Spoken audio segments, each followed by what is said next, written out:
In the northern forests of Alaska, nestled deep within the vast evergreen woods, a lynx family lived quietly. The mother lynx had a thick brown coat with dark markings and eyes that were sharp yet full of love. Beside her was her only cub, just a few months old, extremely playful and curious. Every morning, lynx mothers guide their cubs through the forest, teaching them how to track, hide, and move silently. The cub was in awe of everything. From the dry twigs to the distant sounds of squirrels in the trees, he ran everywhere, following his mother's every step, his eyes bright and full of wonder. 1 June. Morning, mother and cub arrived at a dense forest filled with squirrels and rabbits. The cub tiptoed over fallen leaves, learning to hold his breath as he swiftly moved forward. When he spotted a squirrel swinging from branch to branch, he leapt onto a fallen tree trunk and gave chase. The mother lynx stood below, both proud and anxious at her cub's reckless spirit. The cub followed the squirrel up a rotting tree trunk, climbing higher and farther away from the ground. The branch beneath his paw gave a suspicious creak, but he ignored it. Just a few more steps, and he could have touched the squirrel's twitching tail. But suddenly, the branch snapped, and the cub fell nearly 10 feet to the ground. There was a loud thud, and nearby birds scattered into the sky. Before the mother lynx could process what had happened, she sprang up and growled as she rushed forward. The cub lay motionless under the tree, his belly scratched by dry twigs. His soft fur was stained with blood, his eyes dazed, his breathing shallow, and his moans faint. The mother tried to soothe him by licking his wounds, but didn't know how to truly help. She circled helplessly, letting out distressed grunts as if begging the forest for aid. The cub looked at her, his eyes pleading as if to say, "Don't leave me behind." Suddenly, the mother lynx turned and bolted toward the edge of the forest. The cub stayed still, breathing in short, painful gasps. The mother lynx leapt over logs, tore through thickets, and followed a narrow trail that led toward a road sometimes used by people. Her fur was dusty, scratched by branches, but she never paused. The sun was high, and beams of light pierced through the canopy, glinting on her slim body. She burst onto the empty road and stood in the middle, eyes fixed on an approaching sound that a pickup truck was coming, its tires gliding over the quiet forest road. Just as it neared, she jumped into its path and let out a fierce cry. The driver slammed the brakes, and the truck came to a sudden stop.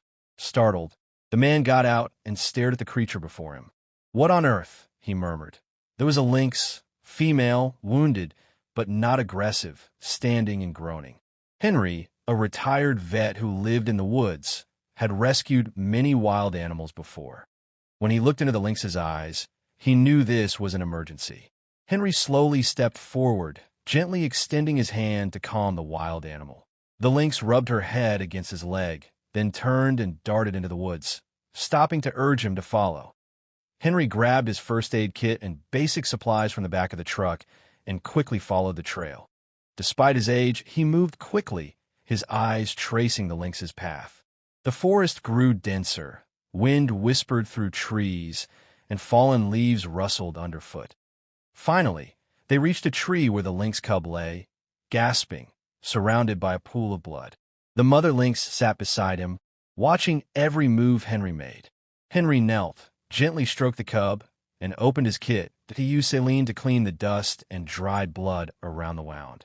With a leafy branch, he shooed away buzzing flies. He took out a needle and thread and stitched each tear around the belly with great care. The cub whimpered with each stitch, legs trembling but didn't resist. The mother lynx remained still, poised to defend, watching closely. Henry wrapped a bandage around the cub's belly, applying gentle pressure to stop the bleeding.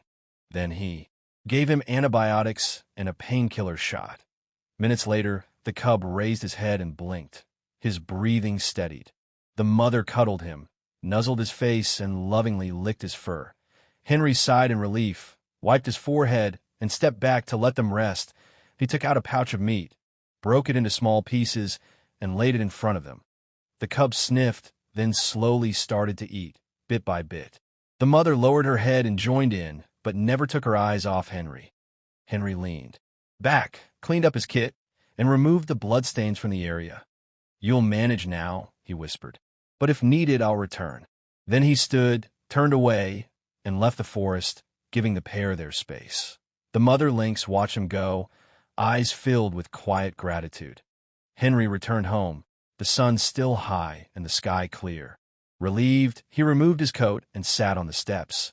Inside, he checked his pantry and set aside more meat, hoping they'd return in a few days that he couldn't sleep that night. The cub's whimpers still echoed in his mind.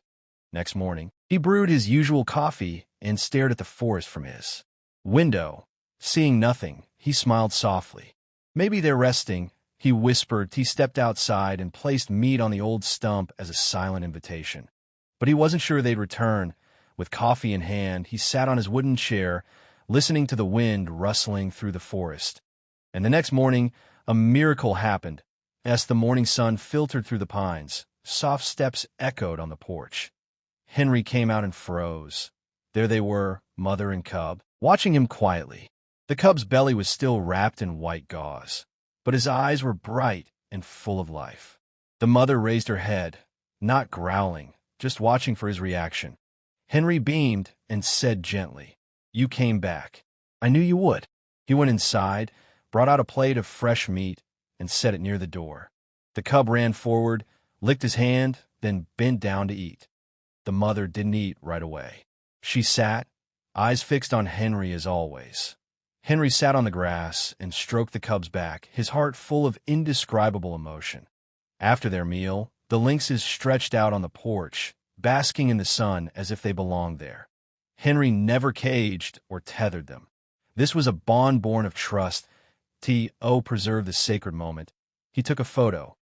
Before leaving, the cub brushed against his leg one last time, as if to say thanks. The mother took her child back into the woods, but they both looked back, as if promising to return. Henry watched them disappear among the trees, his heart light as falling leaves. From then on, every week at dawn, mother and cub visited Henry. He always had meat ready and kept his door open for his wild friends. The cub grew strong and healthy, with only a faint scar as a reminder. News of the miraculous story spread through the region, inspiring many to eye in the quiet northern woods. An unexpected friendship bloomed between man and wild. Thank you for taking the time to watch this video, dear friend. Don't forget to like and subscribe to support us. Take care, and see you in the next chapter.